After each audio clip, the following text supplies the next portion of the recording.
Don't pause. Press play. Don't pause. Comics Plus, what is going on? My name is Akazan. Hope you're doing well. I hope you're doing swell.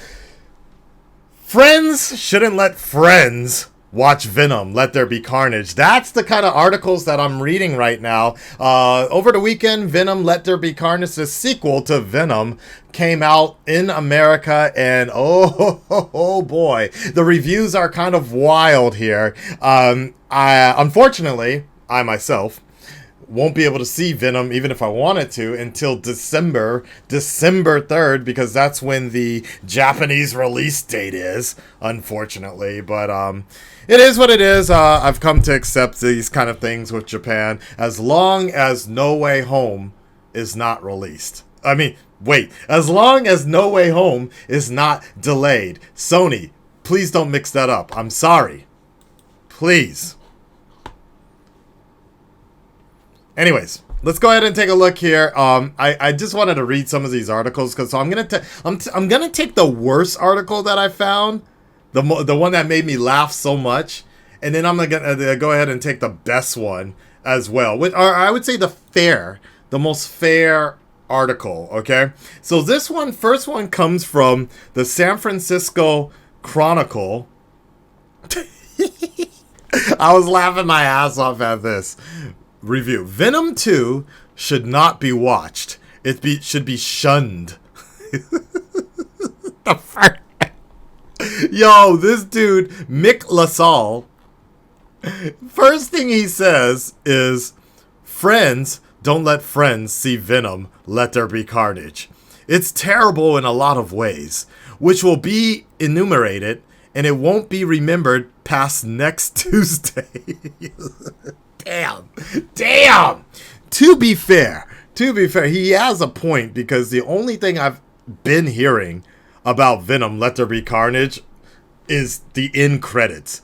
When the end credits is the most interesting part of the entire movie, that says something. Let's keep going.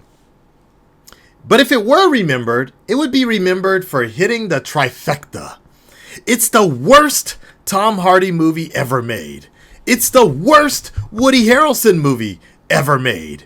And it's the worst movie Michelle Williams ever made. You know it's bad if even Michelle Williams can't make it any better. The second Venom might be the worst movie ever filmed in San Francisco, though that's a more competitive field. But for sure, it's one of the worst movies of 2021. In fact, in a happier year, it might even be one of the worst things to have happened that year. God damn! So just to be clear, this is a very bad movie. Hardy wrote the story, which means he should never be left alone with a sharp object that could be possibly used as a pen. He could do damage to himself in the sense that he could take his character and turn him into a virtual bystander in a story involving two computer graphics fighting each other. Woo! Andy Serkis said he had a ball in filming Venom, Let There Be Carnage in San Francisco before the pandemic hit. The first Venom was actually funny and different. This one goes off the rails in about 15 minutes. Eddie is going through life with his constant companion, the big-toothed monstrous creature Venom, who lives inside his body and talks to him constantly. Everything Eddie does, Venom comments on. We hear the comments. They were funny in the first movie. In this, they're very tiresome. The movie meanders.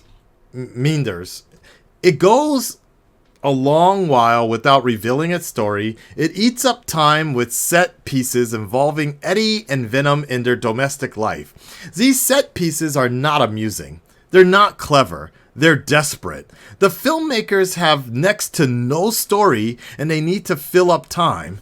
Now remember, this is a 90-minute movie. That's what concerned me. This is a 90-minute movie, and this dude is saying that even in 90 minutes, they were trying to fill in the gaps. Oof. All right. Meanwhile, we reconnect with Harrelson as a serial killer facing lethal injection. We also meet Naomi Harris as the woman he loves who is locked up in a mental institution. She is known as Shriek and has a superpower. Guess what it is? Answer, a loud shriek. She also speaks with an accent, a little like the accent Harris employed in Pirates of the Caribbean 2, tied with Venom, Let There Be Carnage for the worst movie Naomi Harris has ever made. Damn. The use of San Francisco is unimaginative, though it's always nice to see the city on screen. Someone should have let the filmmakers know, however, that the Bay Bridge has a new extension. It's not even that new. Everything about this movie is about killing time, and time is killed slowly, painfully, and pointlessly. The movie only has one destination and purpose: to put Venom up against a virtually identical creature so that we can watch them try to kill each other with absolutely no rooting interest in the outcome. Damn. Hardy, Williams, and Harrelson are bystanders. All three of them good actors, and all of them involved only impotently in the struggle. I suppose they all got so far into the process of making this movie that they couldn't stop, even when they realized it was a mistake. To say Venom Let There Be Carnage is not worth seeing is not enough. It's not worth admitting into your life, even as an option. You've read a review of it. That's enough. Now, never think of it again for the rest of your life. This dude is mad. Big mad, dude. Wow. It's rough, man. That's rough. However, some of their opinions, I've seen other friends essentially have that same idea. They're just like, it's not worth it. It's not worth me even bending over backwards to try to see it even illegally or whatever, right? I saw the end credits. That's enough. You can check out the end credits on Patreon if you want to see my reaction to that. Most people were just saying, you saw the best part of the movie was the end credits, and that's more than enough. Wait for it to come out on digital, if that. Now, one of the articles I did see, though, that I actually did thought was very fair. Was this movie. This article. Venom in the Return of the Superhero B-Movie. Let There Be Carnage is tonally unconventional and at times starving for brains, but there's enough to it to leave you hungry for more. In an age where so many superhero-centric comic book adaptations take great pains to ease audiences into the weird nature of their source material and gently encourage a certain forgetfulness about how gonzos these properties once were, Venom Let There Be Carnage shoves it down audiences' throats with a maniac gleefulness. If the first film was reminiscent of the early 2000s superhero features, then the sequel reaches back and goes for full 90s access and queer-coded camp. I mean, that's what I've been saying. People got mad at me when I said that the first Venom movie felt like it belonged in the 90s or early 2000s, but you know, that's exactly what it feels like. There are certainly Schumacherisms, but the film manages to avoid some of the traps of Batman Forever and Batman and Robin, with moments of genuine humor, a wicked finale battle, and the fact that the entire cast from Tom Hardy to Michelle Williams and director Andy Serkis are entirely in on what the tone of this movie is. Yeah, I've heard this movie. A lot of my friends and other reviewers said that they know exactly what this movie is. They know what they're going for. It's not trying to be a good movie. It's not trying to be a sound movie. It's essentially the new Transformers of comic book movies, you know? what this person says is, what I find fascinating is that for all the fanboy-driven online criticisms about Sony venturing out on its own with their Spider-Man universe, and all the expectations and mixed hopes that it would fail, Venom, and now its sequel, are proving to be a welcome part of the ever-growing superhero landscape. It's the variety we crave from the genre. In fact, Sony Pictures' universe of Marvel characters may do for the superhero films what the horror film landscape has achieved so well. We can have our meal and our junk food too. And I think this is Akasan speaking. I think that's a very fair assessment, actually. That's what I kind of liked about it, was like, you know what? Not every movie needs to be unique like Marvel and kind of make it make sense type of thing. Sometimes they're just dumb. People like dumb movies. Horror has always invited variety, but just look at the last few years. We've been treated to a full courses like Us, Midsommar, The Lighthouse, Candyman, and Midnight Mass, along with our candy-coated delights like Hellfest, Freaky, the Fear Street Trilogy, and Maligan. It's not an issue of quality, but rather the fact that these films have different priorities that all make the genre stronger. We can want and have both A24 and Dark Castle horror and find meaningful flavors within them.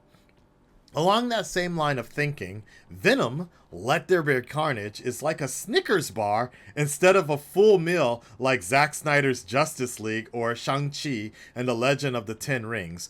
Or, to stretch the metaphor to its end, the shareable nacho appetizer you substitute for your meal that is the Suicide Squad. Damn.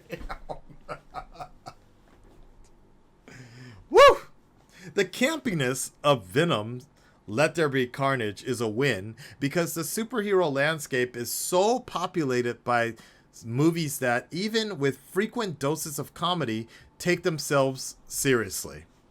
If we weren't living in an age where there are so many superhero films and Let There Be Carnage was our only release in a 2-year space, I don't think audiences would take it in quite the same way. But because of the period it's being released in, unlike Schumacher's Batman films, we're willing to embrace its tonal zaniness. This isn't to say that all of Sony's Marvel films, such as Morbius and Kraven the Hunter, should aim for a tone of Venom, Let There Be Carnage, but rather that they should comfortably exist in a kind of B-movie space that embraces the eccentricities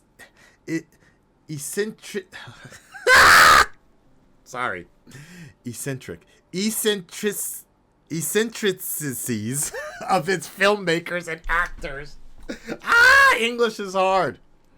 Hardy made no secret about his passion for the character of Eddie Brock / Venom, going as far as to say earned story credit on the sequel. It's unusual for an Oscar-nominated performer of his caliber and one of the most sought-after actors in Hollywood to go all in on a comic book property like Hardy has, especially a property lacking critical approval in a franchise that internet rabble-rousers would have you convinced wasn't wanted. Yet, that disapproval and notion of being unwanted has only made the franchise something of an underdog.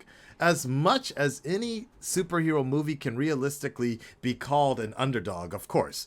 But I think Hardy is attracted to the underdog narrative, both within the context of the film and outside of it. After all, Eddie Brock is an underdog, and along with his symbiotic other, he's a weirdo. He's a loser. Hardy has built much of his career playing underdogs and weirdos, and Venom has his opportunity to not only have more to say in that depiction, but to celebrate it as well. As Let There Be Carnage, LGBTQ's rave scene. Really? Really? That was a gay club? Huh. Okay. And Venom, that man, that was one. If that was a gay club, that was one of the dopest gay clubs I have ever seen, man. San Francisco knows how to party. I'd be down there too, man. Thank you. All right. And Venom's speech about coming out attests to it. Wait, what? What? Okay. I guess I gotta see the movie for that one. As silly as Venom's Let There Be Carnage is, with Woody Harrelson and Naomi Harris chewing scenery as Carnage and Shriek. I did say Shrek earlier, didn't I? Tom Hardy's doing the absolute most as Venom and Eddie Brock. Stephen Graham giving heartbreaking earnest as Detective Mulligan, and William so keenly engaged in the absurdity of it as Anne Wynn. There is a sincerity to it. It never feels like the cast, circus, or screenwriter Kelly Marcel are making fun of or dismissing the source material. As much as the film's humor and action will be what draws audiences in, the moments that have lingered on my mind is Mulligan's face when hearing, "You don't deserve nice things," and Anne telling Eddie that she's engaged to another man and imploring him to lie and say he's happy for her. When Eddie's brokenhearted drives into traffic and talks about his inability to hurt himself or self-medicate because the symbiote will always save him, the film cuts to the ever-present suicidal core of Eddie Brock as we know him from the comics. Okay. Ultimately, this manic episode of a film that culminates into two alien monsters thrashing tentacles around is about the difference between healthy and abusive relationships and a desire to belong to something or someone. Venom, Let There Be Carnage, is tonally unconventional and at times starving for brains, but there's enough to it to leave you hungry for more. Sounds like this person probably should have wrote the script. Like that sounds kind of beautiful in a way, honestly. Very interesting. Very interesting, man. I feel that was a nice. I think that was a really nice article with the Hollywood Reporter, and I think that's kind of what it is. It's like, you know, as I've said before, as someone who literally has Venom tattooed on his skin here, it's not for me. It's not the kind of, like, the first movie was definitely not what I was feeling, but you know, there's an audience for it. There's definitely an audience for it, and maybe one day I can go back. I've only seen the first Venom movie once. Maybe one day, it's on Netflix. Maybe one day, I don't know, man. I tried looking at some clips on YouTube the other day of the first Venom movie, and I'm just like, nah, man. But maybe one day I can go back on it and, like, appreciate it for what it is. But at this moment, that day is not today. So we shall see. But I'm glad that it's doing well. It made a lot of money over the weekend domestically. Like the Hollywood Reporter said, maybe there's just a spot, kind of like Deadpool or whatever. It's just there's a spot for it, and it helps add to the variety of the superhero CBM type genre. And I think that that's something special about that. So, Red Dragon Nation, stand up, speak up. Let me know what you guys think about this. This was a long one, baby. This was a long one. You let me know what you think about it. And we'll see. We will see. Okay? We'll talk to you soon. Peace.